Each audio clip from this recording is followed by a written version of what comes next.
Good morning. Good morning. Welcome to this place of peace, justice, and hope. In this Unitarian Universalist congregation, we affirm no matter who you are, who you love, or where you are on your journey, you are welcome here. For those of you joining us online, we're so glad you're with us. If you are visiting with us today, we invite you to sign our visitor's book at the back table. And if you would like to join us for coffee hour downstairs, feel free, if you want, to take a green mug so that we can make sure to greet you. And if you don't feel like strangers talking to you, that's fine too. Also, members and friends help folks connect. Remember to wear your name tags with your pronoun stickers. I don't have mine on, do as I say, not as I do. If you need a new name tag, see the visitor table again in the back. Reverend Beth will return to the pulpit next week, but for today, I am Gene Schaefer, and my pronouns are he, him, and I'm happy to join you in worship. Our music today will be provided by our music director, Jamie Passman, and our tech is produced by Alex Dvorak. Today is a special day, as we celebrate the 200th anniversary of the forming of the American Universalist Association. We'll have special messages and memories from Susan Hebel, Ron Solberg, Anita Jenks, and Julia Beckman. We recognize that individuals of all ages and abilities have different needs during the service. In the living room at the back of the sanctuary, we provide a cart of fidgets and drawing supplies. If at any point you feel the need for movement, please feel free to get up and grab a fidget, engage in a drawing, or stand in the floor in the living room. You can also bring those back here. We're not trying to ostracize you. There are also different types of seating available in the back of the sanctuary. Please see a greeter for assistance. And may you each know that you are welcome in this house. Oh, I already said that one. Our opening song is number 318, We Would Be One. According to Kimberly Davis from the wonderful notes of the Far Fringe website, the lyrics, set to Finlandia tune by Gene Sibelius, were written by the Unitarian minister Samuel Anthony Wright for Unitarian and Universalist Youth at their Continental Convention of 1953 to 1954. As Jackie James notes in Between the Lines, at this conference they merged to form a liberal religious youth of the United States and Canada, setting a model for the Unitarian Universalist denominational consolidation in 1961. We would be one indeed. And now please rise as you're willing and able as we sing number 318, We Would Be One.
Our chalice lighting is by Paul Sprecher. We light this chalice to honor the memory of those who have come before us, kindling flames of wisdom in dark times, willing to challenge orthodoxy even at great personal risk, giving us a legacy of freedom and a love of truth. A legacy that warms our hearts and lights our path. Let us worship together. And now I invite Pam up for Time for All Ages. Good morning.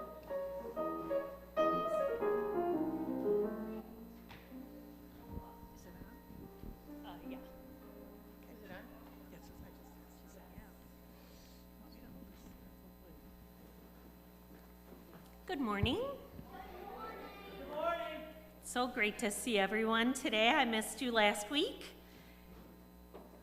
I'm Director of Programs here at the church, and today we're doing a little reader's theater for our story, and I am grateful to Amelia and Emily and Mr. Sparks, who is going to help us today with our story. Nearly 200 years ago, when tall-masted ships sailed the oceans and horses clip-clopped on cobblestone streets, two young ladies named Amelia and Emily were walking in the city of Baltimore. It was a warm spring day, and Amelia and Emily twirled their parasols on their shoulders and lifted the hems of their skirts to step over puddles of rain. Good day to you, ladies. Called a gentleman, and he tipped his hat and smiled. But when the gentleman had gone by, Emily clutched her friend's arm and said, Amelia, don't you know who that is? "No," answered Amelia. That is Mr. Jared Sparks. He is going to be the minister of that new church with the big dome on Franklin Street. You don't mean... Yes, Mr. Sparks is a Unitarian. Oh dear, and he looked like such a pleasant man. Father says those Unitarians are all non-believers.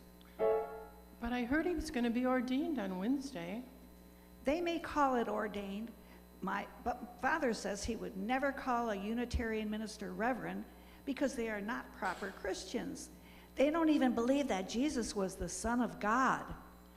Oh my goodness.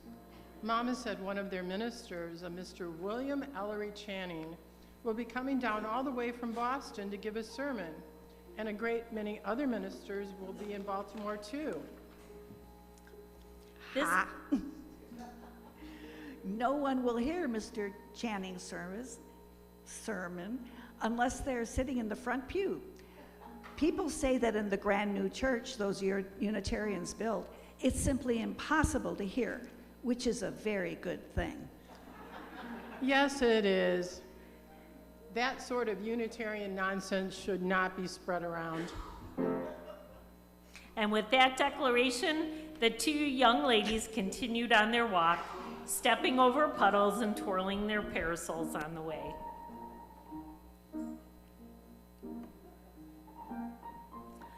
William Ellery Channing did come to Baltimore, all the way down from Boston. Dozens of other Unitarian ministers came too. They held a special ordination ceremony for Mr. Jared Sparks, and he became the Reverend Jared Sparks, the official minister of that church. And the Reverend Channing, because Unitarians did call their ministers reverend, did preach a sermon that day. It's true that in the new church with the big dome, not very many people could hear that sermon, but over 10,000 people read it because it was printed and sold all around the United States. Now back then, as Emily knew, Unitarian wasn't considered a polite word. People preferred to be called liberal Christians in a congregational church. But the title of William Ellery Channing's sermon on that day in 1819 was Unitarian Christianity. It's our name, he said, and we must not shrink from it.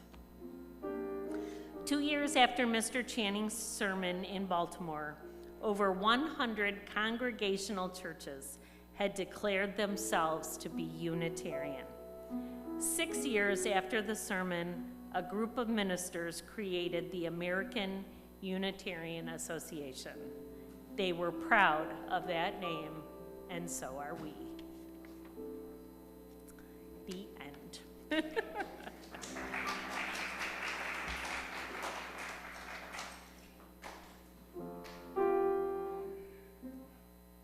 Okay, I couldn't see. Thanks, Jamie. Please join in singing the children and me back to the RE building.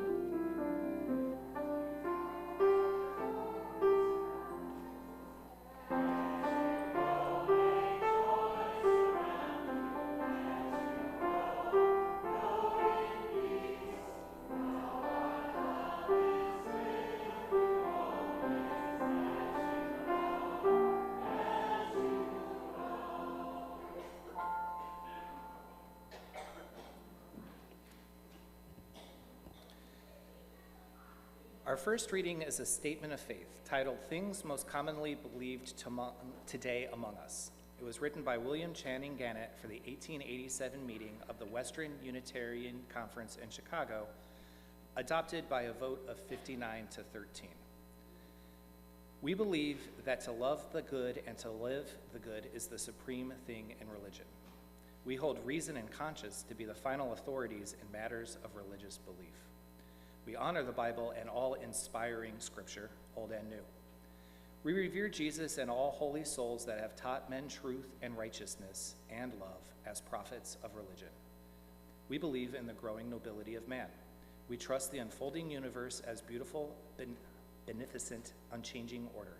To know this order is truth, to obey it is right, and liberty and stronger life.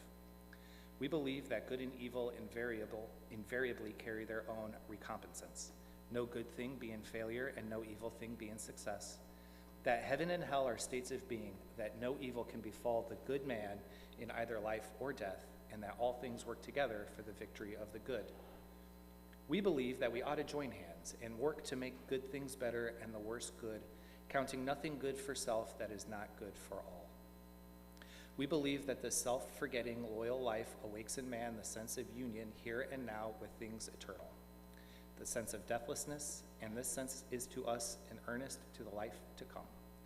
And we worship one and all, that life whence suns and stars derive their orbits, and the souls of man its ought, that light which lighteth every man that cometh into the world, giving us power to become the sons and daughters of God, that love with which our souls commune. And now to speak more about things we believe, I'd like to invite Susan Hebel.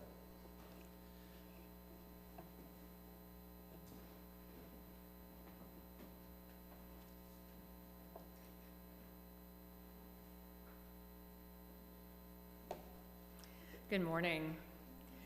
The story that Pam shared centers us in a key moment in Unitarian history. In fact, Reverend Channing's sermon, as you remember, titled Unitarian Christianity, has been described as probably the most important Unitarian sermon ever preached anywhere. As the story we heard stipulates, his 90-minute sermon, yes, the sermon was 90 minutes, leans into what had been a pejorative identifier for Unitarianism had long been associated with heresy. But why? What is so awful about being a Unitarian?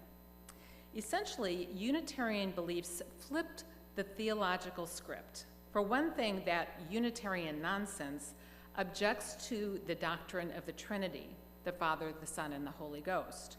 Rather, as Channing said in his sermon, we believe in the doctrine that there is only one God, in effect, the unity of God. And Channing affirms Jesus' sublime purpose to be to instruct us by example and to teach that, again, these are Channing's words from his sermon, the lovely and venerable attributes of God may be reflected in all humanity. He surmises that the Holy Spirit, therefore, is that manifestation in each of us. Secondly, Unitarian theology celebrates our capacity for reason as bestowed by God, or today some might say by nature, and therefore a gift we must employ in all aspects of our lives. Unitarians before and after Channing insist that we have an obligation to question everything that we read and hear, including the Bible, including ministers in the pulpit. This philosophy would have been, and still is, considered blasphemous in other churches and certainly in conventional society in 19th century America.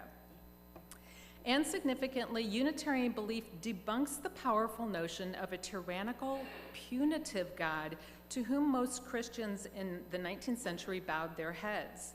Indeed, Channing argues, as we've heard, that Unitarians venerate not the loftiness of God's throne, again, these are his words, but the equity and goodness in which it is established.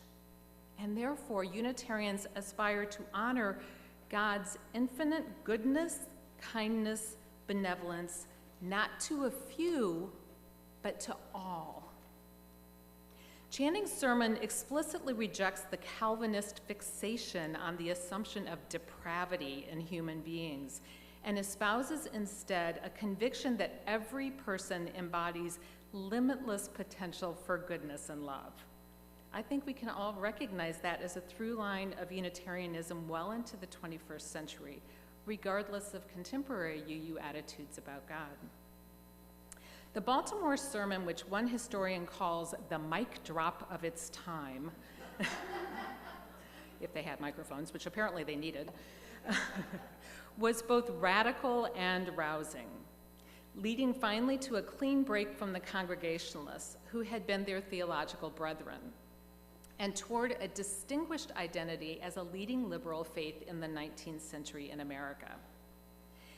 They affirmed after much discussion, of course, in the formation of the American Unitarian Association in 1825.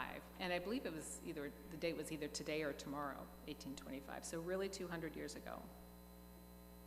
So a mic drop moment may be really cool, but how does such aspirational and abstract pronouncement play out, not just within church walls but in the real world, and for generations to come? Well, I won't go on for 90 minutes. I could, though.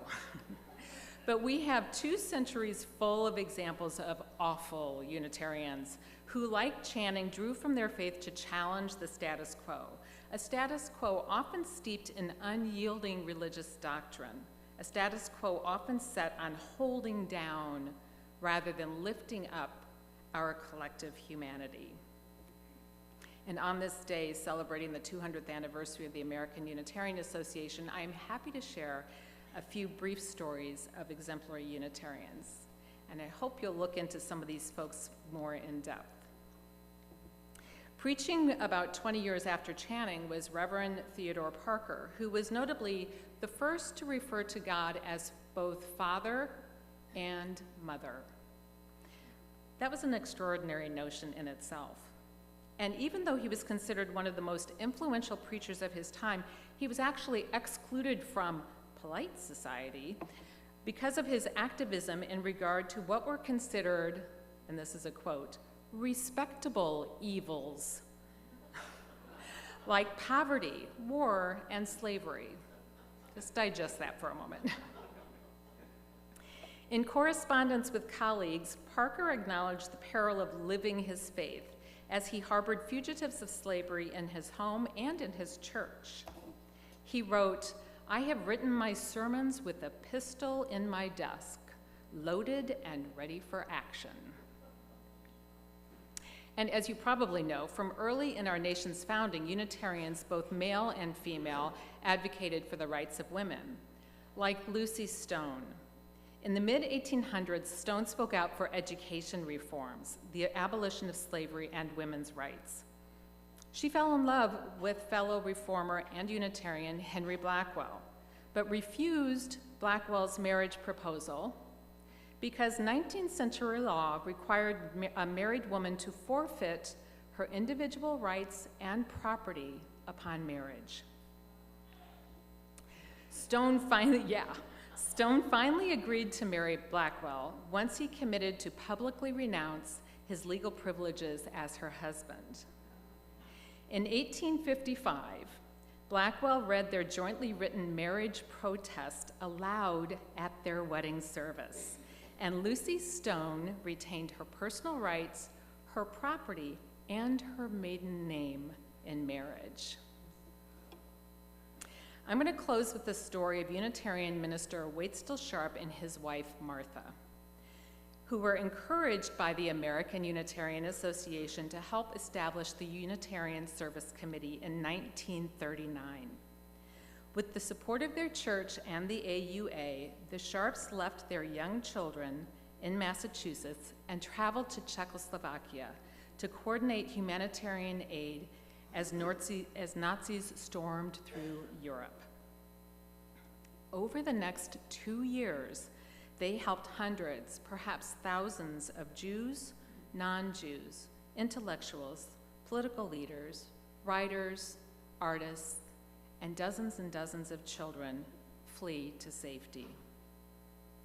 In 2006, their grandson, Artemis Joukowsky, reflected that their Unitarian faith informed their actions. Joukowsky said, "Life is made of righteous moments, not grandiose moments. Making choices where you reflect on how you treat everyone in your life. My grandparents made thousands of little choices that led up to the story that we now tell, a story of heroism, hope, and faith." And I have to share that after finding out about the Sharps, Jeff and I discovered a great documentary directed by Ken Burns. It's on PBS. I encourage you to watch it. Defying Nazis. You can check with me downstairs and I'll tell you more about it. In 1819, William Ellery Channing preached that the lovely and venerable attributes of God may be reflected in all humanity, in both extraordinary and ordinary ways. Unitarians for centuries since then have proved his point admirably. Thank you.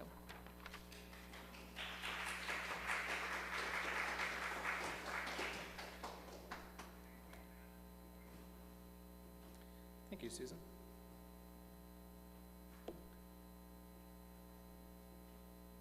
There's always a lot going on around the church, and you can read all about it in News and Notes, which arrives in your inbox every Friday, and there are printed copies available in the back. If you would like to receive News and Notes, stop by the welcome desk. Of particular note is a message regarding a strategic discussion and strategic planning group announcement, so I hope you take a few minutes to look at that. Next Sunday is our annual meeting, which will take place at 11:15 following an abbreviated service. Look for I was going to say promptly at 11:15, but we all know that's not going to happen. Look for the agenda and supporting documents in your inbox on Tuesday. The annual meeting helps us recognize the great work we can do together and the resources required to continue that work. It reminds ourselves of the power and beauty of community to heal our souls, open our minds, inspire us to action through love that is at the center of our faith. Our financial contributions to this congregation allow us to continue to live into our vision of the beloved community here and in the wider world. Now please join us in our offertory words. This church is made up of all of us. It is what we learn together, the work we do together, the fun we have together. It is what we share with one another, with the people around us, and with all the world. We'll now accept your donations.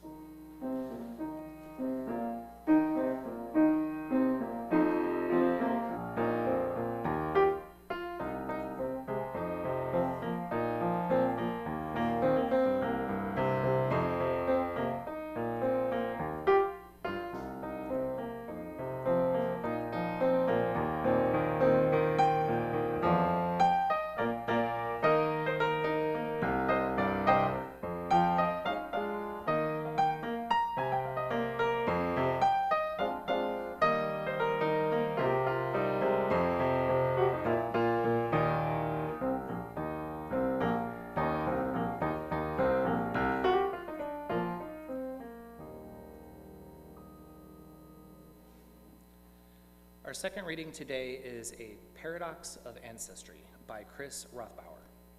We gather this morning because others came before us. Some have left examples of us for us to follow, others lessons for us to learn from. And the paradox is that many have left both pain and joy.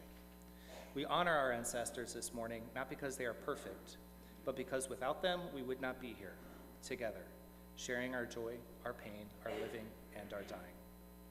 And now I'd like to invite Ron Solberg up to give us some notes about UCH history.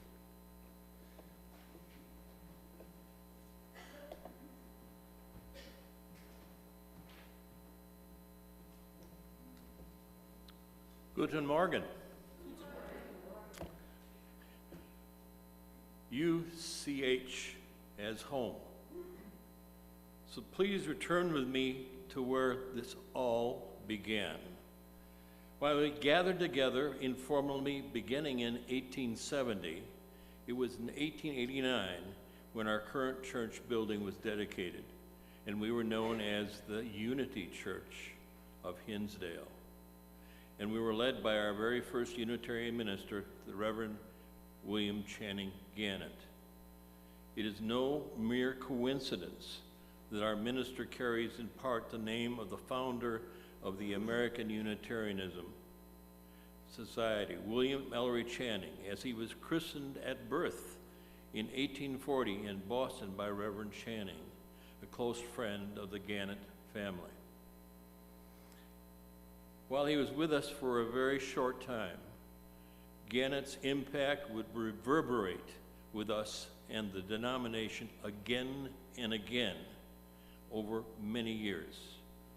First, he was active in the Unity movement, for which he declared freedom, the method in religion in place of authority. Fellowship, the spirit in religion in place of sectarianism. Character, the test in religion in place of ritual or creed. Service or salvation of others, and this is really important. Service of salvation of others, the aim in religion in place of salvation of self. That's probably one of the most important words, I think, in our creed, or at least what Gannett was saying. Thus, we were the Unity Church of Hinsdale until the 1930s, when the church changed its name to the Unitarian Church of Hinsdale to make official our affiliation with the denomination headquartered in Boston. And I think some of that may have been due to the fact that there's another church in Hinsdale called the Union Church, so it's kind of confusing to have two of them with similar names. Though we never added the Universalism designation to our name, you should know that we were Universalist pioneers years before the Unitarians merged with the Universalists in 1961. But that's another story. Reverend Gannett's immense influence and impact on our church as his home echoes to this very day. Gannett's 1880s sermon was titled House Beautiful, in which he said, "A certain sentence, only 8 words long, did me great good as a young man. The idea of beauty in simplicity and repose.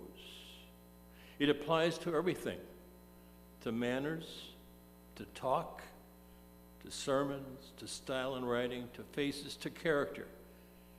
But still one thing remains to furnish this house beautiful. I mean, the warm light in the rooms that comes from kind eyes, from quick, unconscious smiles, from gentleness in tones, from little unpremeditated caresses of manner, from habits of forethoughtfulness for one another. It is like a constant love song without the words, whose meaning is, we are so glad that we are alive together. It is cheer, it is peace, it is trust, it is delight, it is these, for in all these in each other." This sermon was later published as a book. The words so moved famed architect Frank Lloyd Wright that Wright created illustrations for that book to support Gannett's words. Furthermore, Gannett's sermon and book was an inspiration for the arts and crafts movement that gave birth to the magazine House Beautiful, that first appeared in 1896 and is still published to this very day. Furthermore, his writings were not limited to sermons and books. He wrote the lyrics for several of our hymns, one that we'll be singing shortly. It Sounds Along the Ages. That's 187 that will be coming up.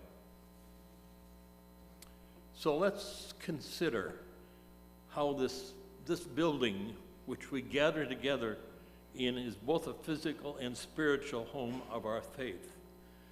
When you approach the church, you enter on a welcoming arch, where you are invited by fellow members into a living room that offers up a hearth and a fireplace with home-like furnishings. In conclusion, Reverend Cyril speaks to us in his March 1st, 1990 Sunday sermon. They so appropriately reaffirm the theme for our church as home, a theme that appeared not so coincidentally in that sermon by our very first minister more than 130 years ago. This is Reverend Cyril's words. This church is your home, where you impart to the children the values and traditions you hold dear, where the gift of life is celebrated in rites of passage from the mystery of birth through the mystery of death, where your sorrows and joys are always respected, where your integrity of belief is accepted and honored, where you are challenged to a sanctuary of place, music, and word, where the only limitations are the limitations of indifference, neglect, and omission, where you are never a stranger nor alone.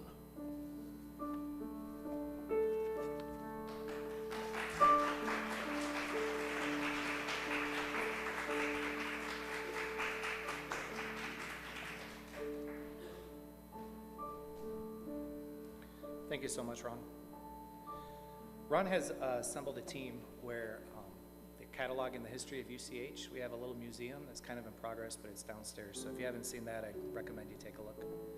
Thank you very much for all of your efforts. So now, please rise as you're willing and able as we sing the aforementioned number 187, It Sounds Along the Ages.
Now I'd like to invite Anita up to talk about the importance of UU community.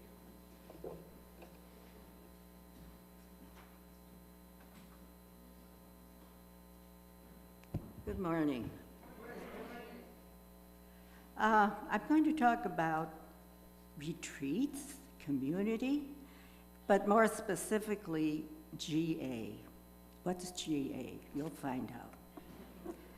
In a different city each year, some 5,000 to 7,000 Unitarian Universalists come together to do the business of the UUA and to catch up on all things UU.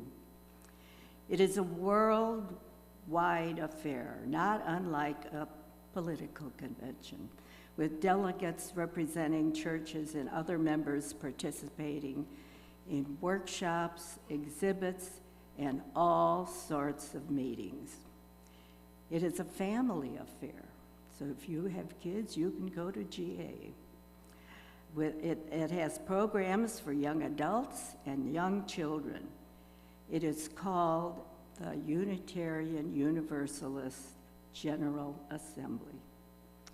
And when UUs get together, whether in our churches, local and regional meetings, GA, or even UU camps, of which our family has been 50 years a part of, young children included, we are strong and we are motivated to work together to make our communities and the planet a better place for all. We are a community bonded together by our values and our 7 principles, which we don't talk enough about. And they have been replaced last year at General Assembly by values. So that was a bit of a controversy. But I'm just going to read you briefly the 7 principles because we don't hear them enough. We could still use them even though we have these new values. 1, the inherent worth and dignity of every person. 2, justice, equity, and compassion in human relations. 3, acceptance of one another and encouragement to spirituality in our congregations. 4, a free and responsible search for truth and meaning. 5, the right of conscience and the use of the democratic process when in our congregations and in society at large. 6, the goal of world community with peace, liberty, and justice for all.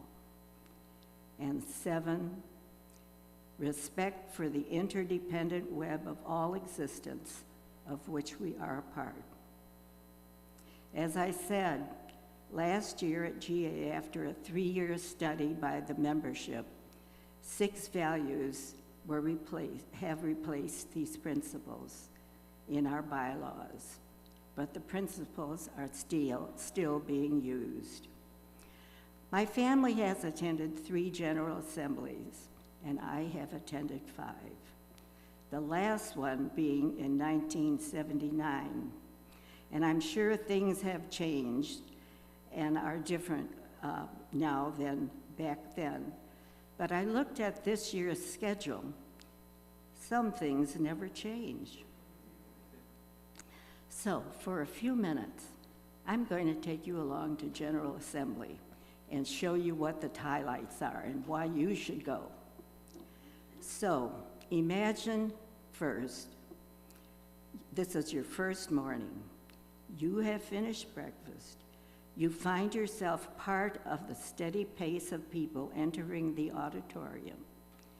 The atmosphere is happy and filled with anticipation as 5,000 to 7,000 people find their seats. Eventually, music wafting from the hallway is heard and people begin to settle in. The music brings a parade of hundreds of church banners. This is ours. And it has been to General Assembly. Cheers and applause rise up. And when you see your own church banner, you know you are part of this amazing group of people. This is opening celebration, and the choir, composed of volunteer attendees, and it's a large choir, begins to sing, and everybody else chimes in. This is followed by welcoming speeches, introductions of UUA leadership, special guests, and announcement. It is indeed a very special welcome. Next month is when General Assembly will take place, and you can still go if you want to go. And I hope I have whet your appetite to look into it. It is the 65th General Assembly. And you say, well, 65, but we just talked about the 200th anniversary of Unitarians. This is the 200th anniversary of the founding of the American Unitarian Association. This is the 65th General Assembly of the merger Unitarian Universalist merger. So we're celebrating two anniversaries. So after the first day, next on the agenda are 4 hours each day of plenary sessions, which where the association's business takes place. Some years the business can be exciting, controversial, and other years just plain tedious, but all done for the benefit of the faith. In the evening, on the second day, is the service of the living tradition, and that is not to be missed. It is another goosebump time when thousands of UU voices ring out singing rank by rank.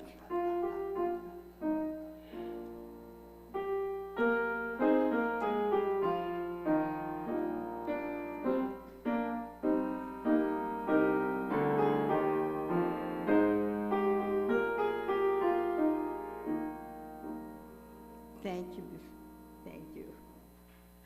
It's stirring. You see all these ministers walking down and everyone supporting them by singing this song. It'll bring tears to your eyes. Then a special speaker gives the keynote sermon, and it's usually without notes. On the following evening, there is the Synergy Bridging Worship Service, where the youth celebrate their transition into young adulthood, reaffirming their faith and introducing them to the larger community. On the last evening, Saturday night, the Ware lecture is very special too. You can find yourself sitting in the audience, listening to the likes of Kurt Vonnegut, Martin Luther King, Mary Oliver, Cornel West. These are some of the luminaries who have spoken at this lecture. This year, the speaker will be Imara Jones. She is a transgender activist and an award-winning journalist, so she should be good. So throughout the 5 days, the program is filled with interesting things to do and see, and there are many workshops and exhibits to which you can attend. And later in the evenings, you can join individual church open houses or find your minister dancing up a storm in the dance hall. I'd like to share an incident that happened to us in the 1979 General Assembly. We brought our kids. Heather was with us on this little excursion, and Valerie was with the teenagers.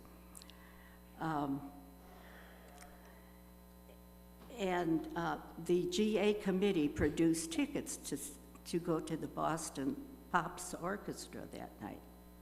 So we went, Heather, Paul, and I. And we sat at tables. They sit at tables at the symphony. And at our table were a bunch of UUs we got to know. But one couple in particular from Alaska was there. She was a lawyer, and he owned an antique bookstore in Anchorage. And we got to know each other quite chummily. It was fun. And I had arranged to go backstage after the concert to have Heather get an autograph from Arthur Fiedler. So Sylvia, our new friend from Alaska, said, "Do you mind if I go with you?" And I said, "No, that'll be great." So the three of us were escorted into Arthur Fiedler's office, and there he was, sitting at a table all by himself. We were the only ones who went backstage, and we had a wonderful little chat with him. He signed an autograph for Heather, our daughter, and we were on our way. So that was exciting. So Sylvia and her husband decided not to take a taxi back to the hotel, but to come with us on the subway. So we went back to our hotel on the subway, and it was a lovely evening, and we got to know them fairly well that evening. But we never kept contact after that. And so years have gone by. She was a busy lawyer, and I was busy teaching. And in the 90s, I can't remember what year it was, Paul and I took a UU tour through Alaska, which was fun. If you want to go on a nice trip, private trip, go with UUs in Alaska.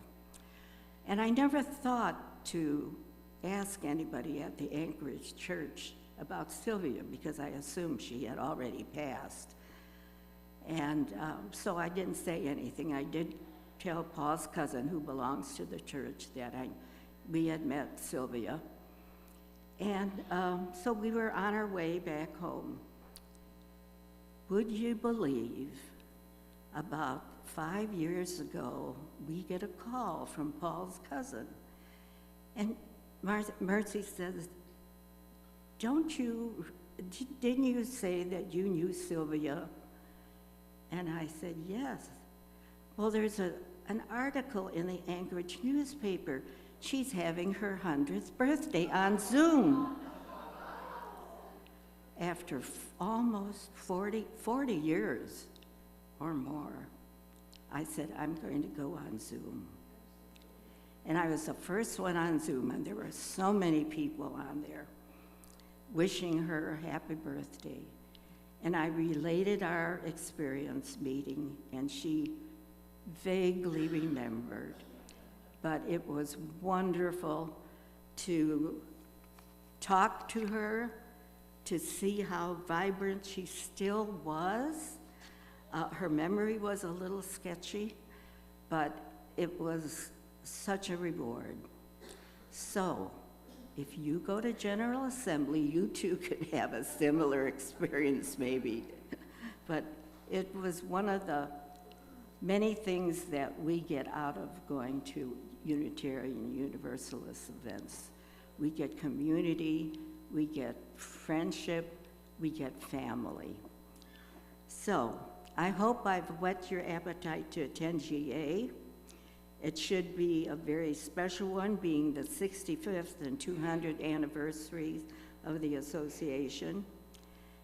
And lastly, attending is another way to give to this church, a way to refresh our spiritual souls, and while giving purpose and meaning to our lives.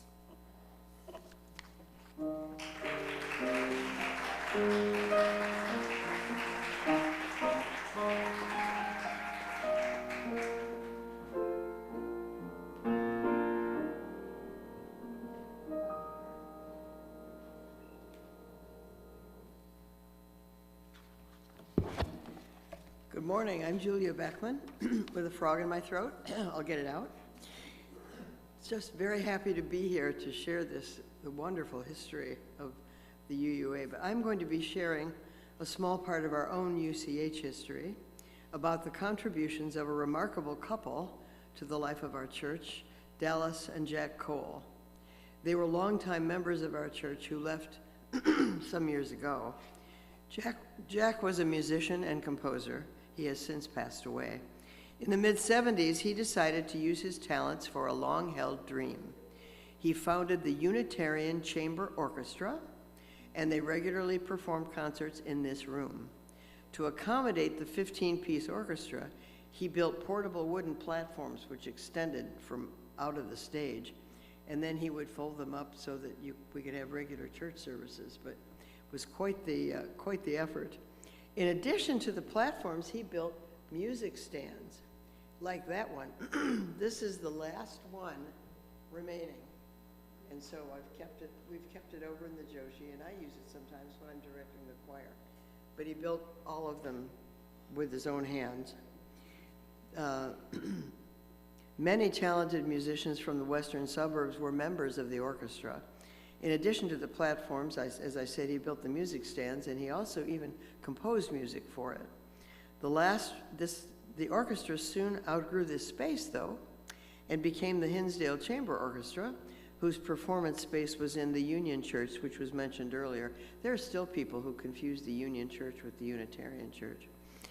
I couldn't find the exact dates of its existence, but I know that Jack's involvement ended when he and Dallas moved to Oregon in 1978.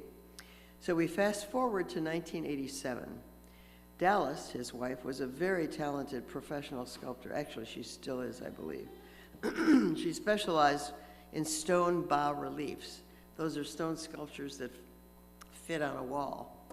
Her first attempt is on display at the Downers Grove Library on the wall of the stairway to the second floor. It's a masterful depiction of the Epic of Gilgamesh, which is considered the first book to appear in writing in Western civilization. She has two other wonderful bas-reliefs if you're ever in Oregon, at the Eugene, Oregon Convention Center and the Wilsonville, Oregon Public Library. They are wonderful.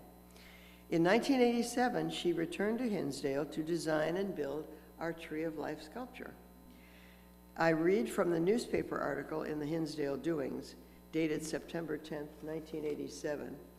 I don't know if you see the picture. Oh, that's the other one. Can you do the other one?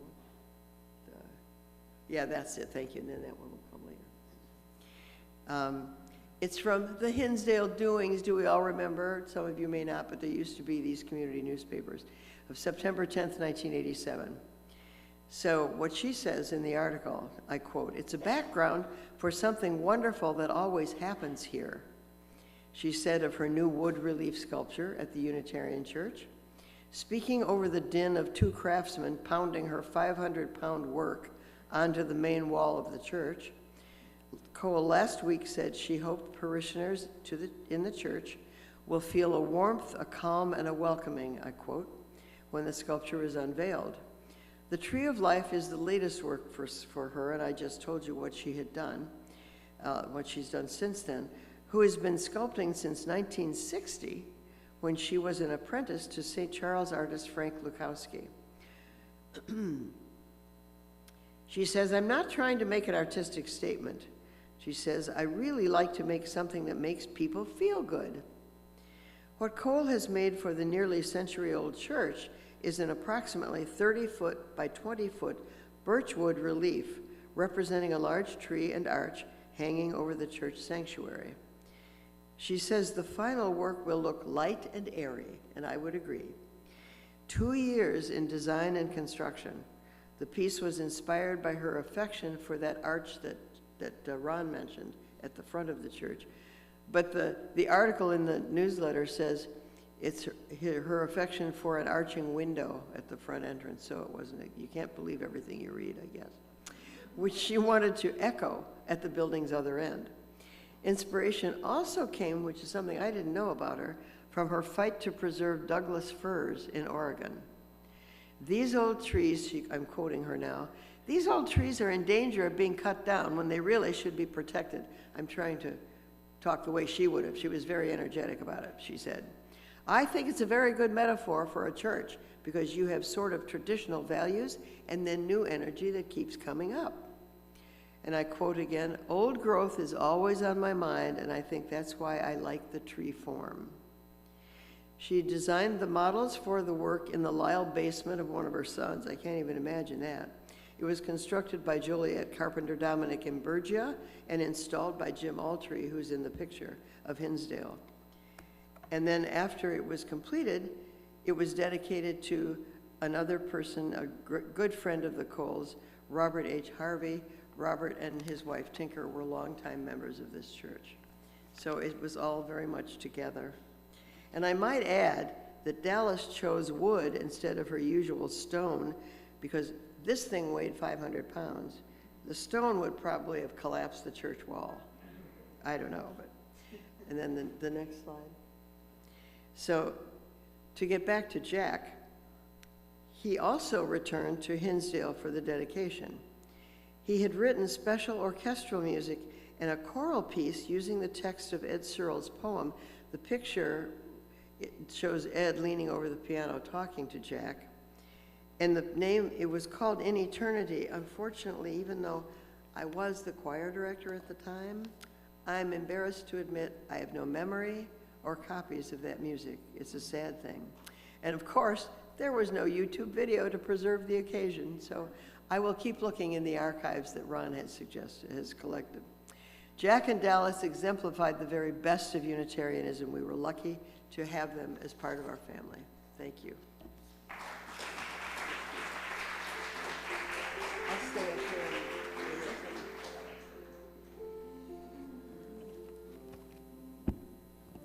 Thank you, Anita and Julia. Our final hymn is going to be we're going to be helped by an old friend. If anybody has been here for longer than just a few years, you may know Jack Cooper Ryder. Apart from being a great singer, he was also an amazing decorator. My lovely wife, my better half Tiffany, and I were married in this church, and we were asked if we wanted to do anything with the decor, and we said, no, we love the church. We want to. A week later, someone else, Kitty, and her partner were married here, and we came in after that, and the place was all done up, and we're like, we made a mistake.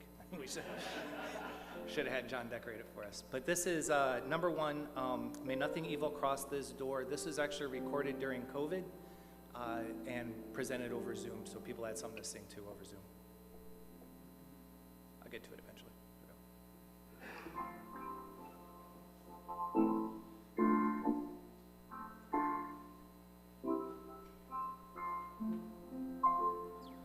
May nothing evil cross this door, and may ill fortune never pry about these windows. May the roar and rain go by.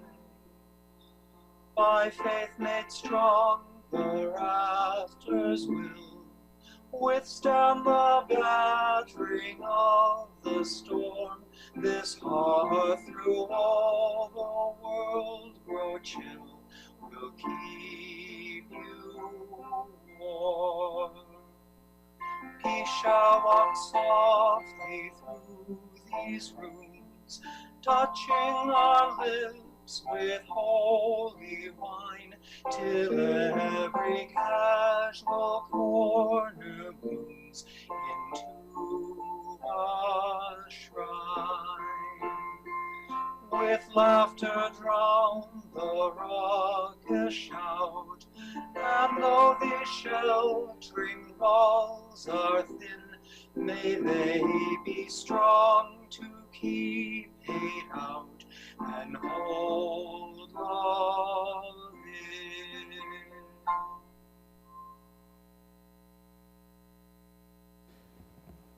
At the end of each verse, I almost clicked the clicker.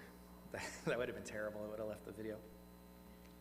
So I want to thank everybody for your contributions today. This was a good service for me because there was a lot of work that was put into it, and I did very little of it. But I get to stand up here and take credit. But before we leave, I did want to introduce you to Jonathan. Jonathan is 192 years old, and near as I can tell, the oldest confirmed living organism who can move by their own will.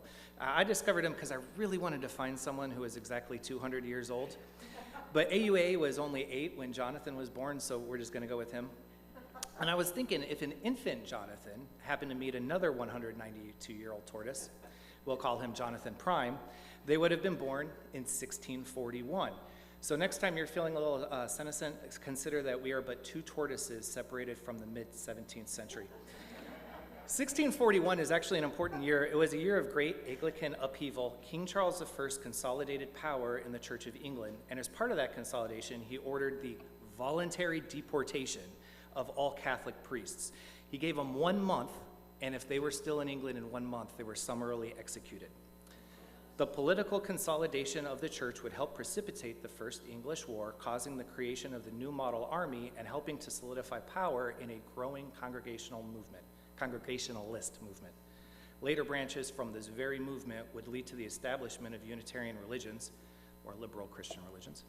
And on May 26, 1825, the American Unitarian Association was formed. By a completely circumstantial quirk of history, on that same day, the British and Foreign Unitarian Association would form in the very country that had tried to eradicate them.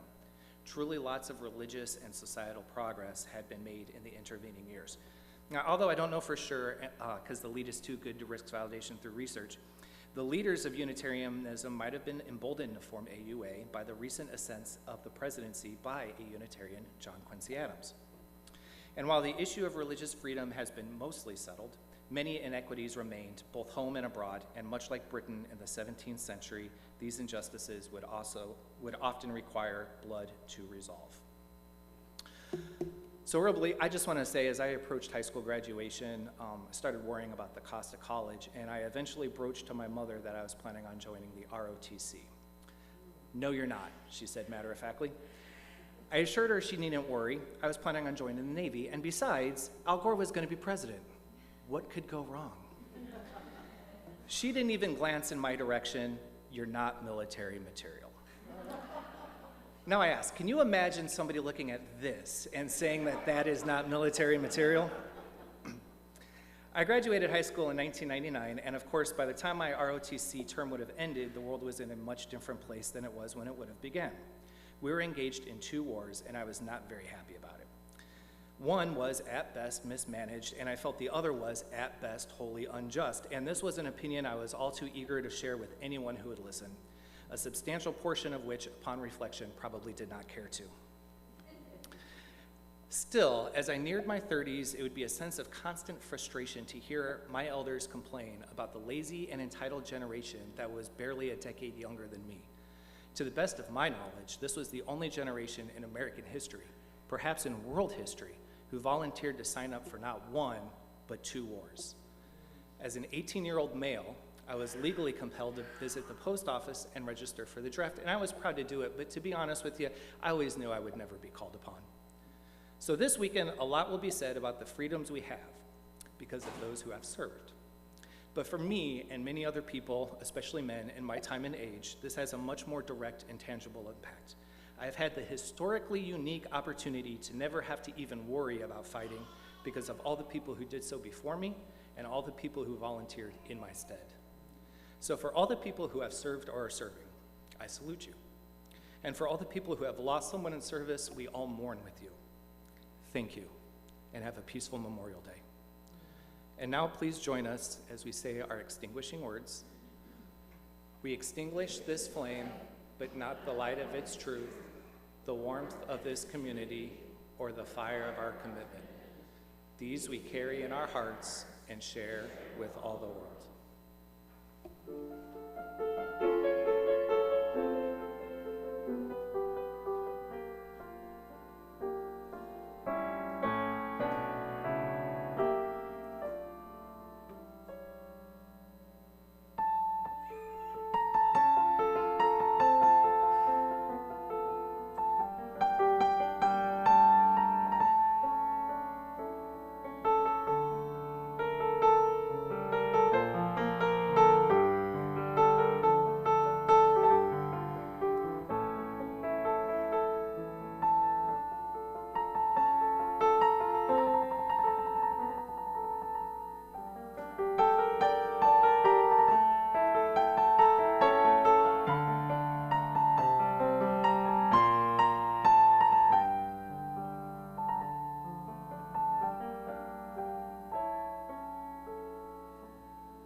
And now please join us downstairs for cups and cakes.